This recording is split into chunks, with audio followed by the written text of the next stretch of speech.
పరిష్కారం పతనం కాకూడదు. నమస్కారం. మనందరి జీవితాల్లో సమస్యలు రావడం చాలా సహజం.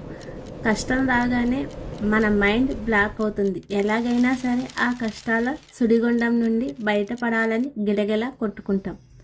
ఆ సమయంలో ఎవరైనా చిన్న సాయం చేసినా లేదా ఒక సలహా ఇచ్చినా దేవుడులా కనిపిస్తారు. కానీ ఆ తొందరపాటులో మనం తీసుకునే నిర్ణయాలు మన జీవితాన్ని బాగు చేస్తున్నాయా లేదా మరింత లోతైన గోతిలోకి నెట్టేస్తున్నాయా అన్నది ఎప్పుడైనా ఆలోచించాలా? ఈరోజు నేను మీకు ఒక చిన్న కథ చెబుతాను.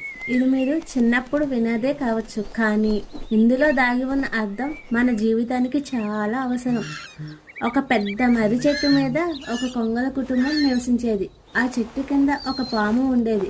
ఆ పాము ప్రతిసారి చెట్టు ఎక్కి ఆ కొంగ పిల్లలను నిర్దాక్షిణ్యంగా తినేస్తుండేది. ఆ తల్లి కొంగ గుండె పగిలేలా ఏడుస్తూ ఉండేది. పిల్లల్ని కాపాడుకోలేనని కుమిలిపోతూ ఉండేది.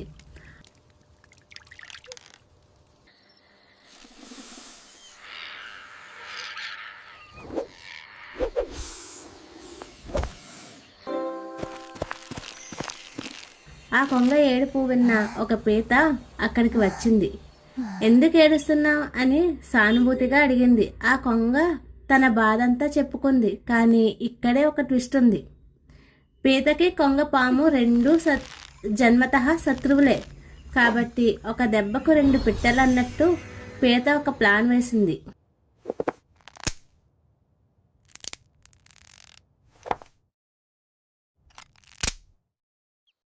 పీత కొంగకు ఒక సలహా ఇచ్చింది.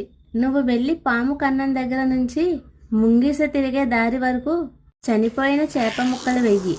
ముంగీస ఆ వాసన పట్టుకుని వచ్చి పాముని చంపేస్తుందని చెప్పింది. తల్లి కొంగ ఆలోచించలేదు. తన శత్రువైన పీత సలహా ఇస్తుంటే అందులో ఉన్న కుట్రను గ్రహించలేకపోయింది. గుడ్డిగా పీత చెప్పినట్టే చేసింది.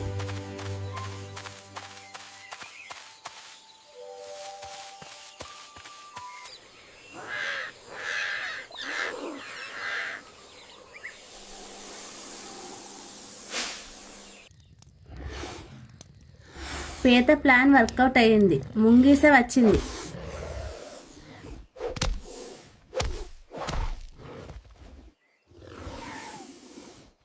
పాముని చంపేసింది.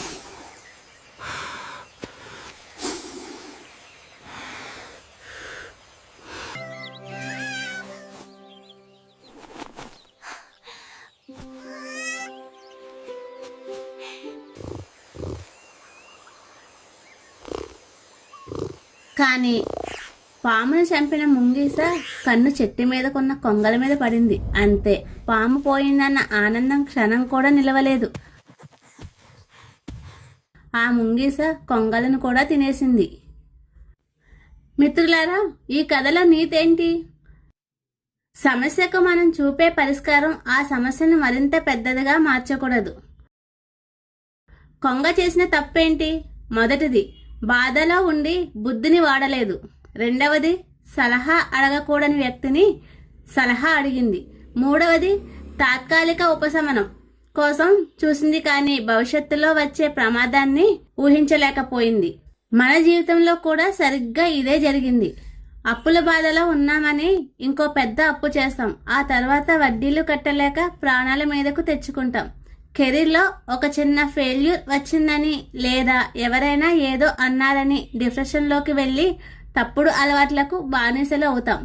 లేదా షార్ట్ కట్స్ వెతుకుతాం.